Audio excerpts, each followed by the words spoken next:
આજે વાત કરીશું કોન્સેપ્ટ ઓફ ટ્રાન્ઝેક્શન મતલબ ટ્રાન્ઝેક્શનનો ખ્યાલ, જેમાં સૌથી પહેલા વોટ ઇઝ ટ્રાન્ઝેક્શન? ડેટાબેઝની માહિતીને એક્સેસ કરવા માટે વપરાશકર્તા દ્વારા ઓપરેશન કરવામાં આવે છે. ટ્રાન્ઝેક્શન એ લોજિકલ રીતે સંબંધિત ઓપરેશનનો સમૂહ છે. તેમાં અલગ અલગ ટાસ્કનું જૂથ હોય છે. તે માટે એક ઉદાહરણ જોઈશું. ધારો કે બેંકનો કર્મચારી એક્સના ખાતામાંથી વાયના ખાતામાં 800 રૂપિયા ટ્રાન્સફર કરે છે.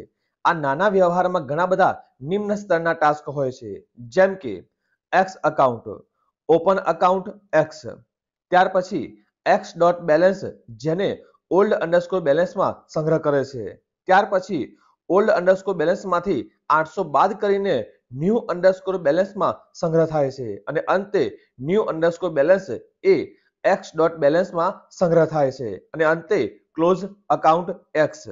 તે જ રીતે વાયસ અકાઉન્ટ, ઓપન અકાઉન્ટ, ત્યાર પછી વાય ડોટ બેલેન્સને ઓલ્ડ અંડરસ્કોર બેલેન્સમાં સંગ્રહ કરે છે, ત્યાર પછી ઓલ્ડ અંડરસ્કોર બેલેન્સમાં 800 પ્લસ થઈને ન્યૂ અંડરસ્કોર બેલેન્સમાં સંગ્રહ થાય છે અને આ ન્યૂ અંડરસ્કોર બેલેન્સ જે વાય ડોટ બેલેન્સમાં સંગ્રહ થાય છે અને અંતે close account Y. Operations of transaction, જેમાં રીડ એક્સ મતલબ રીડ ઓપરેશનનો ઉપયોગ ડેટાબેઝમાંથી એક્સની કિંમત વાંચવા માટે થાય છે અને તેને મુખ્ય મેમરીમાં બફરમાં સંગ્રહિત કરે છે. તે જ રીતે રાઇટ એક્સ, જેમાં બફરમાંથી ડેટાબેઝમાં મૂલ્ય પાછું લખવા માટે રાઇટ ઓપરેશનનો ઉપયોગ થાય છે.